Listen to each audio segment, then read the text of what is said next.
Hello बच्चों, आपका स्वागत है वेदांत केमिस्ट्री में। आज की वीडियो में हम लोग पढ़ने वाले हैं रासायनिक अभिक्रिया को पूर्ण कैसे करें। तो आप चाहे किस भी क्लास के हो, क्लास 9 के हो, क्लास 10 के हो, क्लास 11 के हो या क्लास 12 के हो, किसी भी क्लास में हो, आप आज के बाद रासायनिक अभिक्रिया को, कोई भी रासायनिक अभिक्रिया रहेगी उसे आप आसानी तरीके से क्या कर सकते हैं, पूर्ण कर सकते हैं और उसको संतुलित भी कर सकते हैं। ये मेरी 100% गारंटी है। इस वीडियो से आपको बहुत अच्छे तरीके से, मतलब कि आपको रिएक्शन नहीं याद करना पड़ेगा, बस आप बाएं तरफ के जो जो अभिकारक होते हैं उसकी वजह से आप क्या करेंगे, जो उत्पाद बनते हैं उसको आसानी से क्या करोगे, आप लोग प्राप्त कर सकोगे और अभिक्रिया को पूरी तरीके से आप संतुलित कर पाओगे। तो इस वीडियो में हम लोग देखते हैं कि किस तरीके से रासायनिक अभिक्रिया को संतुलित करेंगे। तो इधर कुछ एटम एटम को हम लोग क्या बोलते हैं, परमाणु, और वी का मतलब है संयोजकता।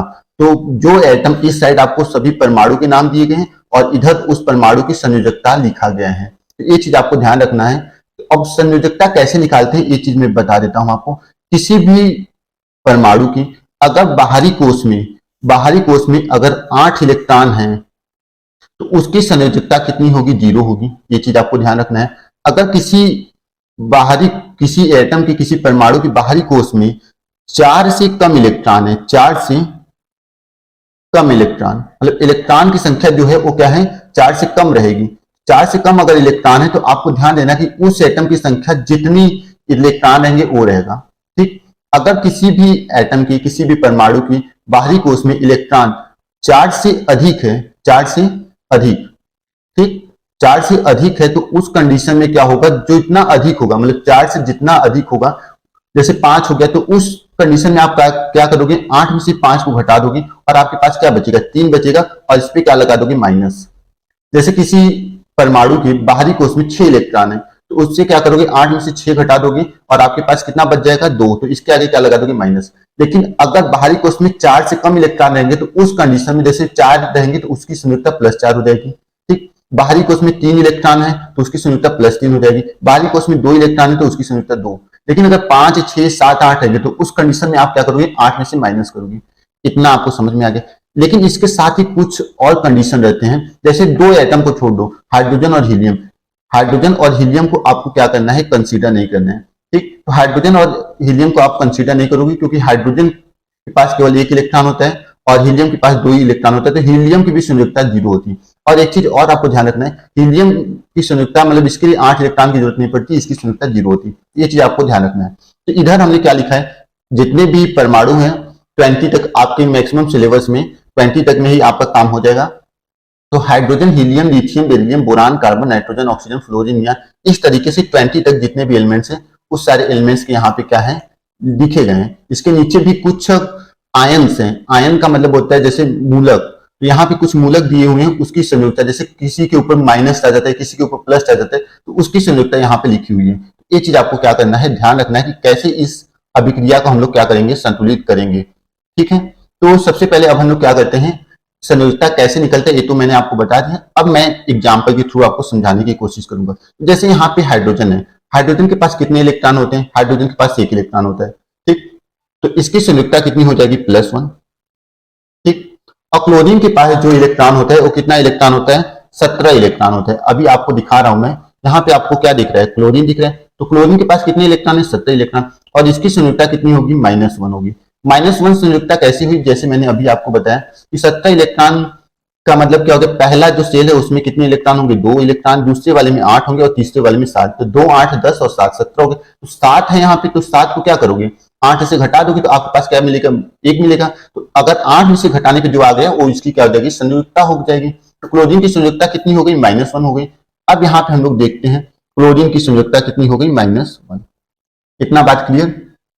अब आती है सोडियम की। तो सोडियम यहाँ पे है, तो सोडियम की संयोजकता कितनी होती है, +1। पहले में 2 इलेक्ट्रॉन, दूसरे वाले में 8 और तीसरे वाले में 1।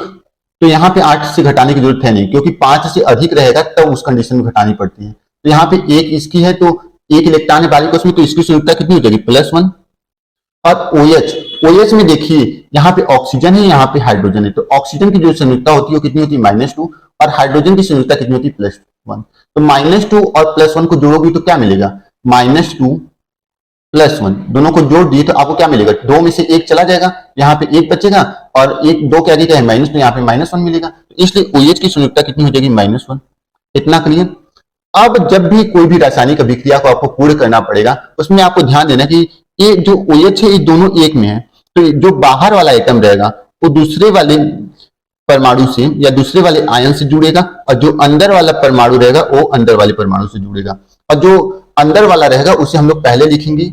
ठीक है, तो ये चीज आप ध्यान दे सकते हो अपने एग्जाम्पल के थ्रू, ये थोड़ा दिमाग लगा के। तो NaCl, यहाँ पे N है और यहाँ पे Cl है, जो प्लस वाला चार्ज रहेगा उस प्लस वाले चार्ज को आप पहले लिखोगे, तो Na पे क्या है प्लस है और Cl पे क्या है माइनस है, तो Na को आप पहले लिखोगे और Cl को ऐसे लिख दोगे प्लस, यहाँ पे क्या है हाइड्रोजन है और यहाँ पे क्या है OH है, तो यहाँ पे OH लिख दिए।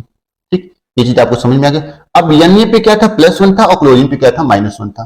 ठीक, और यहाँ पे H OH, तो H इसमें कितने दिख रहे हैं, 2 दिख रहे हैं, हाइड्रोजन कितने दिख रहे हैं, 2 दिख रहे हैं, तो H और इसके नीचे क्या लिख दोगे 2 और O लिख दोगे, तो ये क्या हो जाएगा H2O, इसको क्या बोलते हैं जल, इसको क्या बोलते हैं जल। और NaCl, तो Na की भी संयुक्ता कितनी है 1 है और क्लोरीन की संयुक्ता कितनी है -1, तो इसमें एक कंडीशन रहता है, जैसे Na की +1 है और क्लोरीन की -1, तो इसकी संयुक्ता का गुणा इसके साथ हो जाता है और इसकी संयुक्ता का गुणा इसके साथ हो जाता है।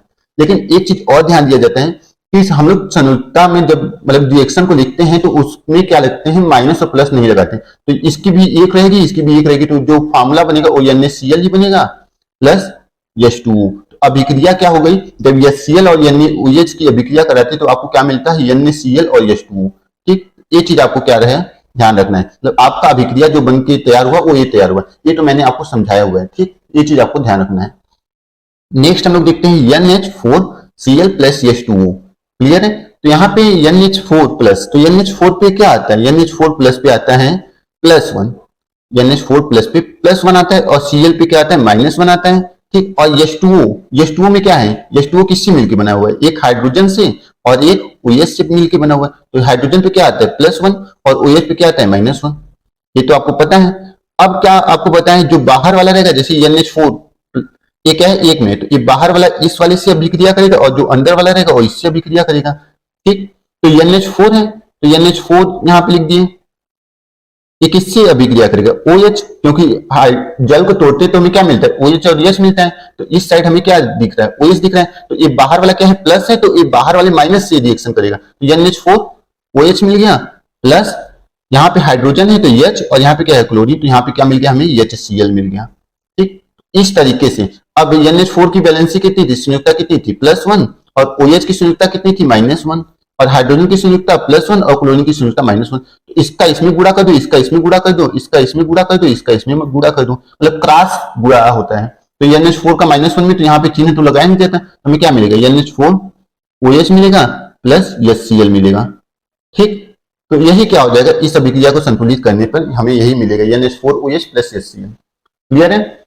अब हम लोग थर्ड एग्जांपल को देखते हैं, तो यहाँ पे क्या है हाइड्रोजन है तो हाइड्रोजन की संयुक्ता +1 होती है और क्लोरीन की संयुक्ता -1 होती है। उसी तरीके से कैल्शियम की संयुक्ता +2 होती है और कार्बोनेट की संयुक्ता, यहाँ पे कार्बोनेट आपको दिखा रहा हूं मैं, कार्बोनेट यहाँ पे CO3, ये क्या है कार्बोनेट है, इसकी संयुक्ता यहाँ पे कितनी दिख रही है -2। ठीक, इसकी संयुक्ता -2 दिख रही है। तो अब इसको देखते हैं, तो कार्बोनेट की संयुक्ता कितनी हो गई -2। क्लियर है।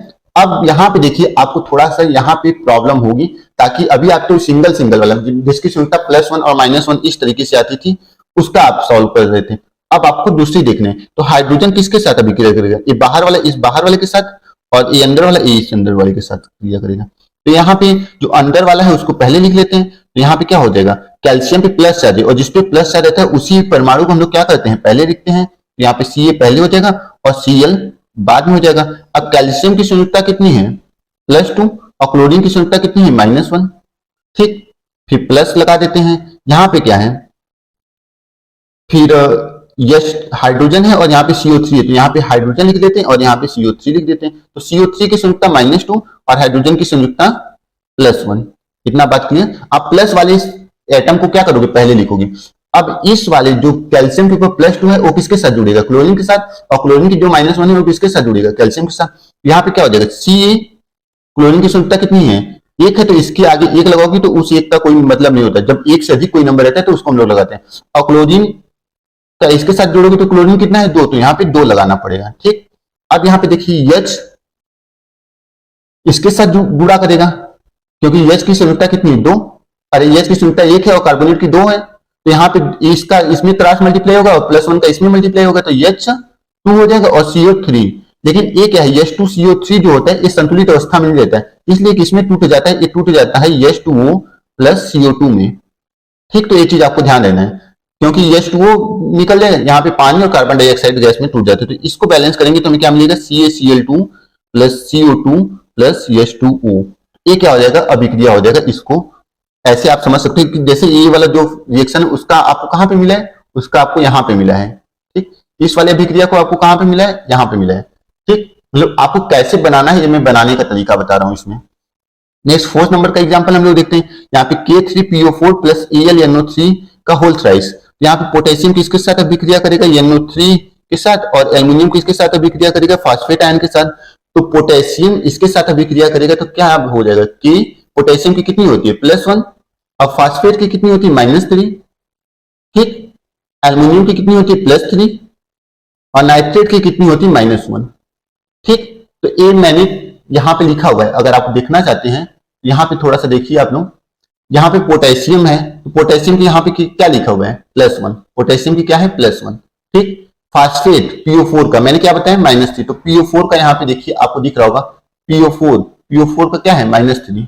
ठीक, फिर नेक्स्ट क्या है, एल्यूमिनियम। तो एल्यूमिनियम यहाँ पे है, एल्यूमिनियम का +3 है, और NO3 का होल साइज, तो NO3 का कितना है, NO3 का -1 है। ठीक है, तो ये सब आपको क्या रखना है, याद रखना है।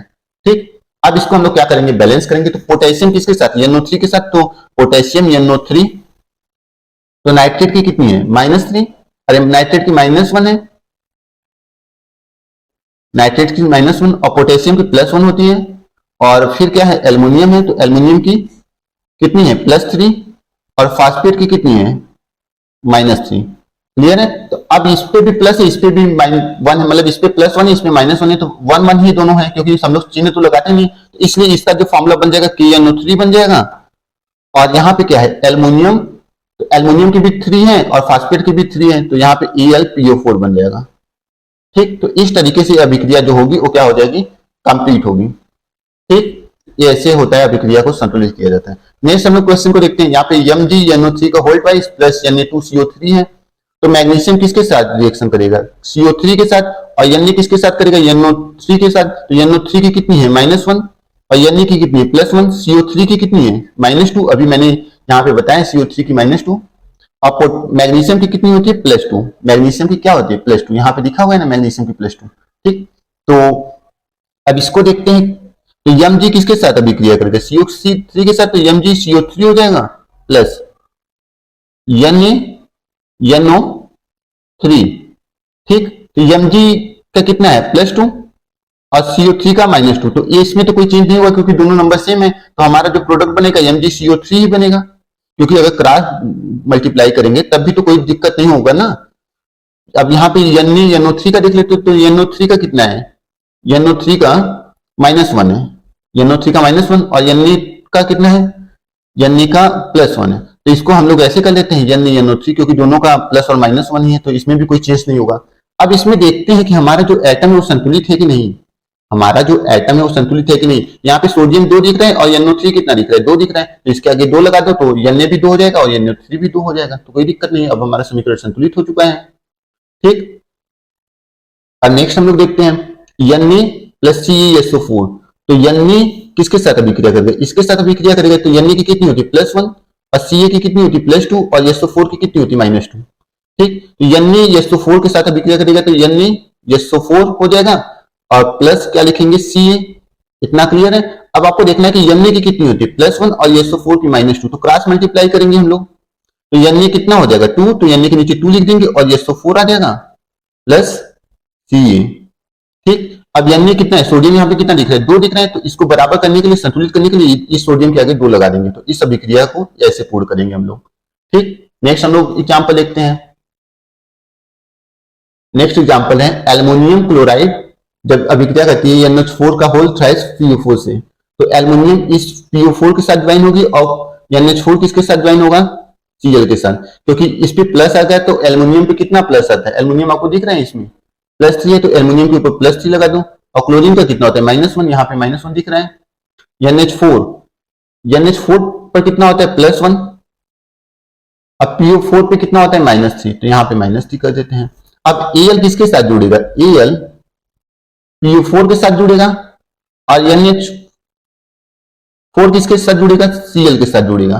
ठीक, अब देखिए यहाँ पे बात आती है कि Al पे कितना है, Al पे +3 है और PO4 पे कितना है -3, तो इसमें क्या होगा, 3 से 3 का गुणा होगा तो कोई मतलब है नहीं, क्योंकि दोनों नंबर सेम है, तो उसका जो प्रोडक्ट बनेगा वो AlPO4 ही बनेगा, उसका जो उत्पाद बनेगा AlPO4 बनेगा, उसमें नहीं कोई दिक्कत है। फिर यहाँ पे क्या है, NH4Cl है। ठीक, तो NH4Cl है तो NH4 का भी +1 होता है और इसका -1, तो क्रॉस मल्टीप्लाई कीजिए, गुणा करोगे तब भी कोई दिक्कत नहीं होगा, क्योंकि दोनों का एक एक है, तो NH4Cl ही बनेगा। लेकिन यहाँ पे देखिए NH4 कितना है, 3 है और क्लोरीन भी कितना है, 3 है, तो इसके आगे बैलेंस करने के लिए, संतुलित करने के लिए 3 का गुणा करेंगे तो ये अभिक्रिया हमारा क्या हो जाएगा, संतुलित हो जाएगा। ठीक, तो इस तरीके से क्या होता है, समीकरण को पूर्ण और संतुलित किया जाता है। नेक्स्ट क्वेश्चन देखते हैं 8 वाला, HNO3 + CaOH2, तो हाइड्रोजन किसके साथ अभिक्रिया करेगा, OH के साथ, और Ca किसके साथ अभिक्रिया करेगा, NO3 के साथ। ठीक, तो यहां पे आपको ध्यान देना है कि हाइड्रोजन पे क्या आता है +1 और NO3 पे क्या आता है -1, तो NO3 पे -1 लगा देते हैं। कैल्शियम पे +2 और OH पे क्या होता है, OH पे -1। ठीक, तो H किसके साथ अभिक्रिया करेगा, OH के साथ, और Ca किसके साथ अभिक्रिया करेगा, NO3 के साथ, तो NO3 मिल जाएगा आपको। Ca कितना हो जाएगा, NO3, तो पोटेशियम की अरे कैल्शियम की कितनी है, +2 और NO3 की -1, तो कैल्शियम कितना है, 2 है, कैल्शियम पे +2 चार्ज और NO3 पे -1, तो त्रिज्या गुणा कर दो तो हमें क्या मिल जाएगा,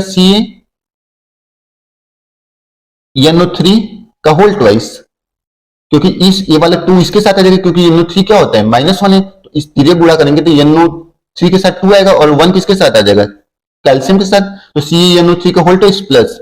अब देखिए यहाँ पे कि यहाँ पे ऑक्सीजन कितना यूज हो गया, 3 का मल्टीप्लाई 2 में करेंगे तो 6 हो जाएगा, 3 का गुणा 2 में करेंगे तो 6, तो 6 ऑक्सीजन आपने यूज कर दिया। यहाँ पे ऑक्सीजन कितना है, यहाँ पे ऑक्सीजन है कितना, 3 यहाँ पे और 2 यहाँ पे, 3 2 5 है,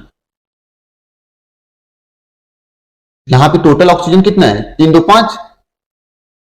अब हमें क्या करना है, अब हमारे पास क्या बचेगा, हाइड्रोजन कितना है, हाइड्रोजन 3 है, तो यहाँ पे 3 H3 नहीं, हाइड्रोजन 3 है, तो इस हाइड्रोजन को हमें क्या करना है, संतुलित करना है। तो देखिए यहाँ पे NO3 कितना हो गया, 2 है, तो अब यहाँ पे 2 NO3 करने के लिए 2 का इधर मल्टीप्लाई करेंगे तो अब हाइड्रोजन कितना हो गया आपके पास, 4 हो गया, 2 यहाँ पे 2 यहाँ पे 4 हो गया, तो इस हाइड्रोजन के आगे 2 लगा देंगे और यहाँ पे 2H2 हो जाएगा। अब देखिए ऑक्सीजन कितना हो गया, 3 2 6 और 2 8, और यहाँ पे कितना हो गया 8, ऑक्सीजन इधर भी हो गया, 3 2 6 और 2 8, तो इस तरीके से ये हमारा समीकरण जो है वो पूरी तरीके से क्या हो गया, संतुलित हो चुका है। अब नेक्स्ट देखते हैं एल्युमिनियम क्लोराइड, तो एल्युमिनियम पे कितनी होती है, यहाँ पे देखिए एल्युमिनियम का +3, तो एल्युमिनियम पे क्या लगा लेंगे, +3 और क्लोरीन पे -1, सोडियम पे +1 और SO4 पे कितना होता है, -2। अब इसका इसके साथ मल्टीप्लाई होगा और अंदर का अंदर वाले के साथ मल्टीप्लाई होता है। Al किसके साथ अभिक्रिया करेगा, Al जो है, तो Al अभिक्रिया करेगा SO4 के साथ, तो यहाँ पे क्या बन जाएगा, AlSO4 और प्लस NaCl। अब सबकी जो संयुक्ता उसके ऊपर लिख देते हैं, तो Al की संयुक्ता 3 है और SO4 की संयुक्ता -2, और त्रिज्या गुणा कर लो तो Al के साथ क्या आ जाएगा, 2 आ जाएगा, तो Al2 SO4 का होल थ्राइस, क्योंकि SO4 के साथ 3 आएगा, प्लस इसकी 1 है और इसकी -1 है, तो Na का कितना आ जाएगा, इसमें दोनों का 1 1 है तो इसको NaCl ही लिख देंगे। ठीक, अब देखिए कि हमारे जो एटम है वो संतुलित है कि नहीं, तो एल्युमिनियम इधर 2 दिख रहा है, इधर एल्युमिनियम सिंगल दिख रहा है, तो इधर 2 का गुणा कर देंगे, तो अब हमारा एल्युमिनियम कितना हो गया, एल्युमिनियम हमारे 2 हो गए, तो एल्युमिनियम 2 ही है, और क्लोरीन कितना हो गया, 3 2 6, और इधर क्लोरीन कितना है, इधर आपका क्लोरीन आपको केवल सिंगल दिख रहा है, इधर क्लोरीन सिंगल, और इधर SO4 कितना दिख रहा है, सिंगल, और इधर SO4 कितना है, 3, तो इधर 3 का मल्टीप्लाई कर देंगे तो SO4 इधर भी 3 हो जाएगा। अब सोडियम कितना दिख रहा है, 3 2 6, तो यहाँ पे अगर 6 का मल्टीप्लाई कर दे तो 6 से Na और Cl हो जाएगा, और यहाँ पे 6 Cl भी 3 दूनी 6 Cl है और 3 दूनी 6 Na है, और एल्युमिनियम कितना है 2, तो एल्युमिनियम 2 और SO4 कितना है 3, तो SO4 3। तो इस तरीके से हमारा ये वाला समीकरण क्या हो गई, संतुलित और पूर्ण दोनों हो चुकी है। अब नेक्स्ट हम लोग एग्जाम्पल देखते हैं, तो यानी नेक्स्ट एग्जाम्पल हम लोग नहीं देखेंगे, आप लोग इस एग्जाम्पल को खुद से सॉल्व करिएगा और आप बताइए कि क्या आपको एग्जाम्पल कर पाए हैं या नहीं, आपको कमेंट में लिख भेजना है कि आप खुद एग्जाम्पल कर पाए हो कि नहीं। तो ये थी आज की हमारी एक अच्छी सी वीडियो। फिर मिलेंगे हम लोग नए वीडियो के साथ, तब तक के लिए धन्यवाद।